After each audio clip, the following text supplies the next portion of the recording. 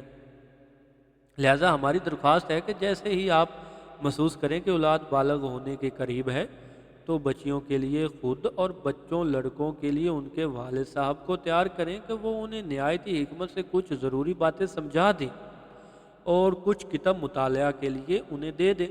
مثلا لڑکیوں کے لیے بہشتی زیور حصہ اول اور لڑکوں کو مسائل غسل تالیف مفتی عبدالرؤف سکھروی صاحب وغیرہ۔ ساتھ ہی یہ بھی بتا دیں کہ اگر کوئی بات دوران مطالعہ سمجھ نہ آئے تو پوچھ لیں۔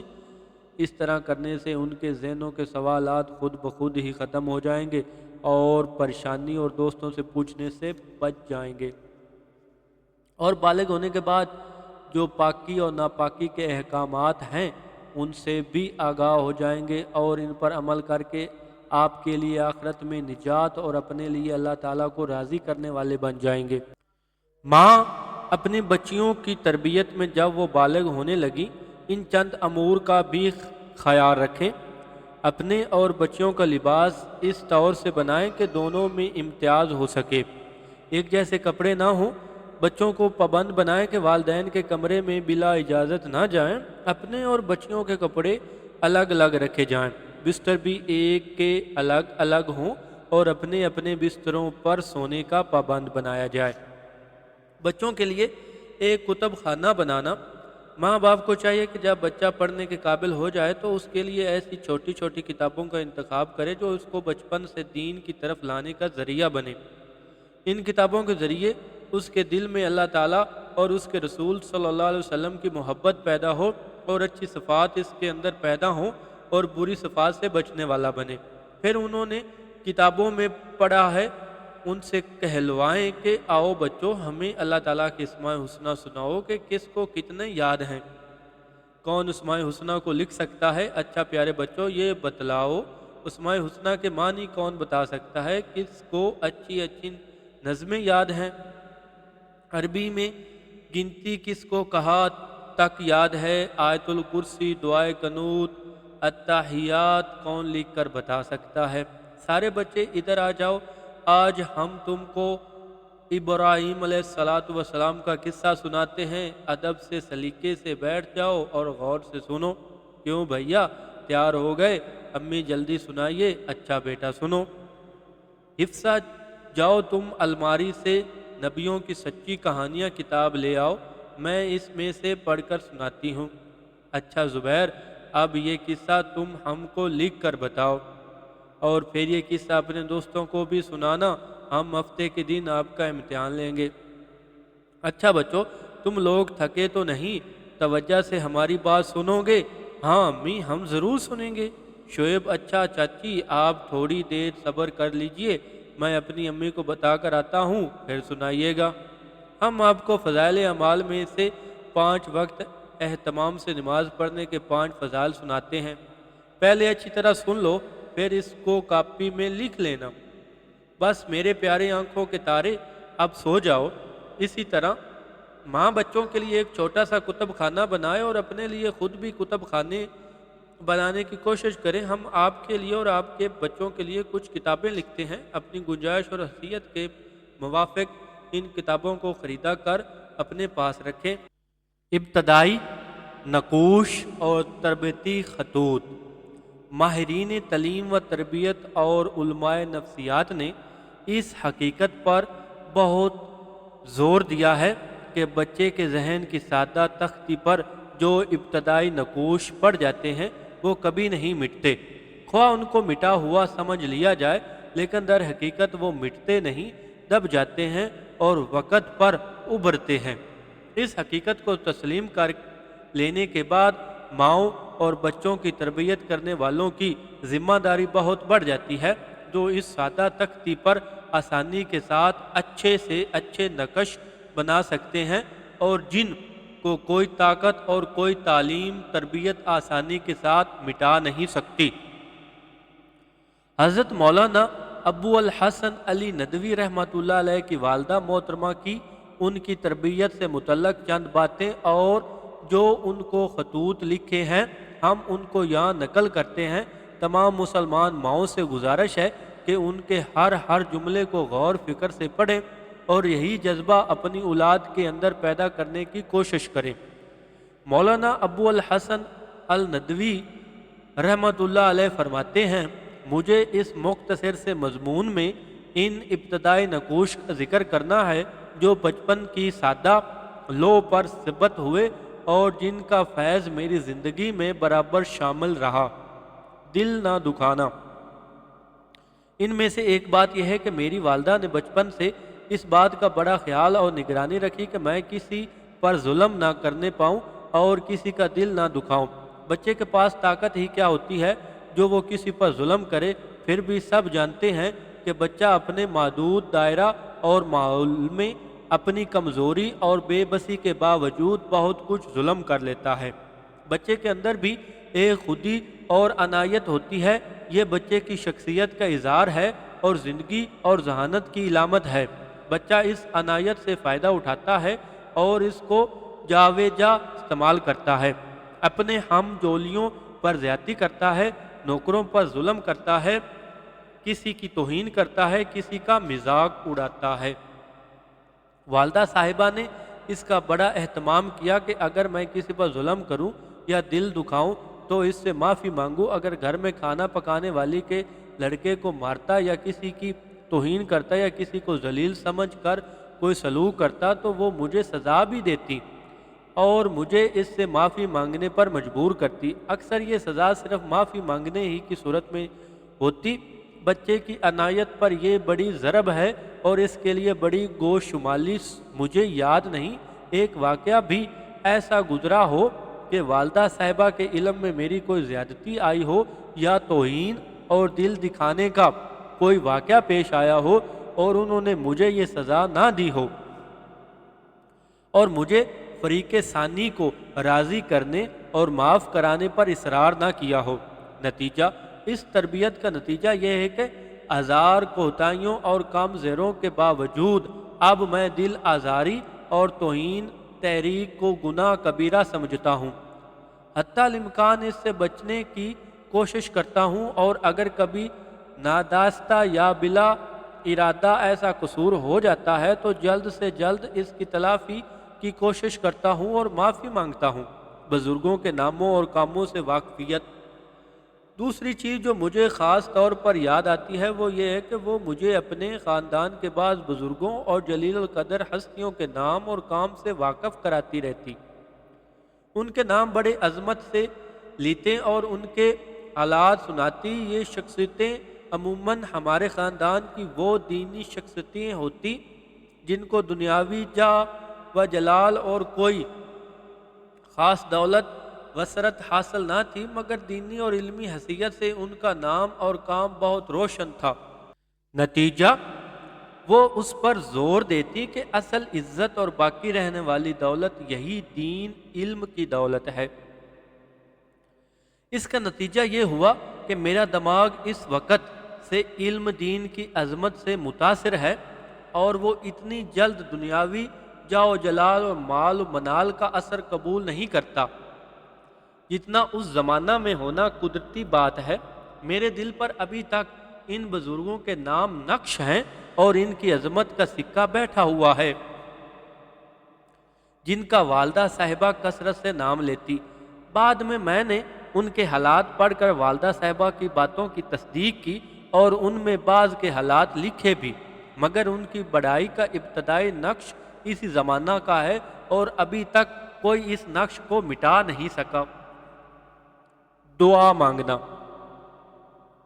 والدہ صاحبہ کو اللہ تعالیٰ نے دعا و مناجات کا وہ ذوق عطا فرمایا تھا جو اس زمانہ کے خاص بزرگوں ہی میں دیکھنے میں آیا ہے۔ وہ اپنی اولاد کو بھی دعا کی تعلیم دیتی اور دعا کا شوق دلاتی، چنانچہ ہم بھائی بہنوں کو انہوں نے بعض مختصر دعائیں یاد کرا رکھی تھی۔ ان میں سے ایک دعا ابھی تک یاد ہے جو اس زمانہ میں وہ ورد زبان تھی۔ یاد آتا ہے کہ عرصہ تک اپنے مضامین کے اوپر بھی اسی کو لکھتے تھے۔ وہ دعا یہ ہے۔ ترجمہ: اے اللہ، اپنے نیک بندوں کو جو افضل سے افضل چیز عطا فرماتا ہے وہ مجھے عطا فرما۔ یہ ہے چند ابتدائی نقوش جو حافظہ پر زور ڈالے بغیر ابھر آئے ہیں۔ سمجھتا ہوں کہ بچوں کی تعلیم تربیت میں ان سے بہت فائدہ اٹھایا جا سکتا ہے۔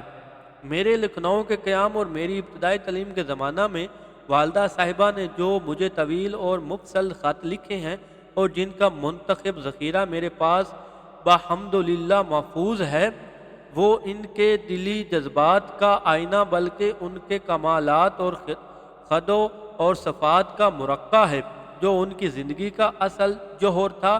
ان خطوط کو ان کے تربیتی افادیت کے پیش نظر شائع کیا جا رہا ہے۔ تربیتی خطوط۔ خط: عزیزی علی سلمہ، تمہارا اب تک کوئی خط نہیں آیا، روز انتظار کرتی ہوں، مجبور ہو کر خود لکھتی ہوں، جلد اپنی خیریت کی اطلاع دو۔ عبدالعلی کے آنے سے اطمینان ضرور ہوا، مگر تمہارے خط سے تو اور تسکین ہوتی۔ عبداللہ سے میں نے تمہاری دوبارہ طبیعت خراب ہونے کا ذکر کیا تو انہوں نے کہا کہ علی کو اپنی صحت کا بالکل خیال نہیں، جو وقت تفریح کا ہے وہ پڑھنے میں گزارتے ہیں۔ میں نے کہا تم روکتے نہیں، کہاں بہت کہہ چکے اور کہتے رہتے ہیں مگر وہ نہیں خیال کرتے۔ اس سے سخت تشویش ہوئی، اول تو تمہاری بے خیالی اور نا تجربہ کاری اور پھر بے موقع محنت سے اندیشہ ہوا۔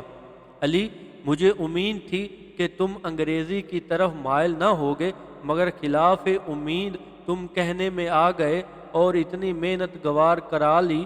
خیر بہتر جو کچھ تم نے کیا یہ بھی اس کی حکمت ہے، بشرطے یہ کہ استخارہ کر لیا ہو۔ مجھے تو انگریزی سے بالکل انیست نہیں بلکہ نفرت ہے، مگر تمہاری خوشی منظور ہے۔ علی، دنیا کی حالت نہایت خطرناک ہے، اس وقت عربی حاصل کرنے والوں کا عقیدہ ٹھیک نہیں تو انگریزی والوں سے کیا امید؟ بذریعہ عبداللہ اور طلحہ کی تیسری مثال نہ پاؤ گے۔ علی، تم کسی کے کہنے میں نہ آؤ، اگر اللہ کی رضامندی حاصل کرنا چاہتے ہو اور میرے حقوق ادا کرنا چاہتے ہو تو ان سب لوگوں پر نظر کرو جنہوں نے علم دین حاصل کرنے میں عمر گزاری۔ ان کے مرتبے کیا تھے؟ شاہ ولی اللہ صاحب رحمۃ اللہ علیہ اور تمہارے بزرگوں میں خواجہ احمد صاحب اور مولوی محمد امین صاحب مرحوم، جن کی زندگی اور موت قابل رشک ہوئی، کس شان و شوکت کے ساتھ دنیا میں رہے اور کیسی کیسی خوبیوں کے ساتھ حلت فرمائی، کیسے حاصل ہو سکتے ہیں؟ انگریزی مرتبے والے تمہارے خاندان میں بہت ہیں اور ہوں گے، مگر اس مرتبے کا کوئی نہیں۔ اس وقت بہت ضروری ہے، ان کو انگریزی سے کوئی انس نہ تھا، یہ انگریزی میں جاہل تھے، یہ مرتبہ کیوں حاصل ہوا؟ علی، اگر میری یہاں 100 اولادیں ہوتی تو سب کو میں یہی تعلیم دیتی، اب تم ہی ہو، اللہ تعالیٰ میری خوش نیتی کا پھل دے کہ 100 کی خوبیاں تم سے حاصل ہوں اور میں دارین میں سرخ روح اور نیک نام و صاحب اولاد کہلاؤں، آمین ثم آمین۔ اس سے زیادہ مجھے کوئی خواہش نہیں، اللہ تعالیٰ تمہیں ان مرتبوں پر پہنچائے اور ثابت قدم رکھے، آمین۔ علی، ایک نصیحت اور کرتی ہوں، بشرطے یہ کہ تم عمل کرو، اپنے بزرگوں کی کتابیں کام میں لاؤ اور احتیاط لازم رکھو، جو کتاب نہ ہو وہ عبداللہ کی رائے سے خریدو، باقی وہی کتابیں کافی ہیں، اس میں تمہاری سعادت مندی ظاہر ہوگی اور کتابیں برباد نہ ہوں گی اور بزرگوں کو خوشی ہوگی اس سعادت مندی کی۔ مجھے بے حد خواہش ہے کہ تم ان کتابوں کی خدمت کرو، جو روپیہ خرچ کرو انہیں ضرورتوں میں لگاؤ یا کھاؤ، قرض کبھی نہ لو، ہو تو خرچ کرو ورنہ صبر کرو، طالب علم یوں ہی علم حاصل کرتے ہیں، تمہارے بزرگوں نے بہت کچھ مصیبتیں جھیلی ہیں، اس وقت کی تکلیف باعث فخر سمجھو، جو ضرورت ہو ہمیں لکھو، جس طرح ممکن ہوگا پورا کروں گی، اللہ مالک ہے، مگر قرض نہ لینا، یہ عادت ہلاک کرنے والی ہے، اگر وفائے وعدہ کرو تو کوئی حرج نہیں۔ صحابہ رضی اللہ تعالی عنہم اجمعین نے قرض لیا ہے مگر ادا کر دیا ہے، ہم کیا چیز ہیں؟ علی یہ بھی تمہاری سعادت مندی ہے کہ میری نصیحت پر عمل کرو۔ حلوہ ابھی تیار نہیں ہوا، موقع ملتے ہی تیار کر کے بھیجوں گی، اطمینان رکھو۔ بہت جلد خیریت کی اطلاع دو، اگر دیر کرو گے تو میں سمجھوں گی کہ میری نصیحت تمہیں ناگوار گزاری۔ رمضان شریف میں تم سے واعظ کہلاؤں گی، اللہ تعالیٰ میری خواہش سے زیادہ تمہیں توفیق دے کہنے کی اور تمہارا کلام پر اثر اور اللہ تعالیٰ کی خوشی و رضا مندی کے قابل ہو، آمین۔ باقی خیریت ہے، تم اللہ کی رحمت سے تیار رہو، تم نے وعدہ بھی کیا ہے۔ تمہاری والدہ۔ خط نور چشم علی سلمہ۔ دعا اور بہت دعا، تمہارا خط سخت انتظار اور متواتر خطوط بھیجنے کے بعد ملا، بے حد خوشی اور اطمینان حاصل ہوا، مگر جو تم نے سندھ جانے کا ارادہ ظاہر کیا ہے اس سے فکر ضرور پیدا ہو گئی ہے، نہ معلوم وہ کدھر ہے اور وہاں کے حالات کیا ہیں اور کتنے روز رہنا ہوگا۔ اگر عبداللہ اور طلحہ کی رائے ہو تو مناسب ہے، مگر تم کل حالات سے اطلاع دو تو بہتر ہے کہ اطمینان ہو جائے۔ اللہ تعالیٰ تمہیں پوری کامیابی عطا کرے، بس یہی آرزو ہے، یہی وجہ تھی جو اس دور دراز سفر کے لیے گوارا کر لیا، ورنہ ایسے دل والوں کے لیے سخت دشوار اور ناممکن تھا منظور کرنا۔ تمہیں اس کی حفاظت میں دے چکی، وہ بڑا خوب حفاظت کرنے اور ساتھ دینے والا ہے۔ میں کیا کر سکتی ہوں ان دی کھوپڑی کی، بس یہ کہہ کر دل کو سمجھا لیتی ہوں، تمگر پورا یقین ہے اس کی رحمت پر۔ اللہ تعالیٰ سے ہر وقت دعا ہے کہ وہ تمہیں توفیق دے نیک کاموں کی اور علوم دین کے پورے مرتبے پر پہنچائے اور ثابت قدم رکھے کہ دنیا اور آخرت میں نیک نام ہو، آمین۔ میری دلی تمنا ہے کہ دونوں جہاں کی خوبیاں تمہیں حاصل ہوں اور تم قابل رشک ہو جاؤ اور اپنی کوششوں میں کامیاب ہو، آمین۔ یہ سب سفر مبارک ہو، آمین۔ اللہ تعالیٰ تم سے وہ کام کروائے جو تمہارے فلاح بہبود، میرے آرام، راحت اور اللہ کی رضامندی اور خوشی کا باعث ہو، آمین۔ تم اپنی خیریت سے جلد اطلاع دیتے رہو، جہاں بھی ہو وہ مالک ہے، ہم پر رحم کرے گا، اور جو کچھ فیض حاصل ہو مجھے اطلاع دو، دعا۔ تمہاری والدہ۔ خط نور چشم لخت جگر علی سلمہ۔ تمہارے 2 خط آئے مفصل، جس سے اطمینان ہوا، اس سے بے حد خوشی ہوئی کہ مولانا احمد علی صاحب کے صاحبزادے بھی تمہارے ساتھ ہیں، دیکھیں کب تک رہنا ہو، اللہ تعالیٰ جلد کامیاب کرے، آمین۔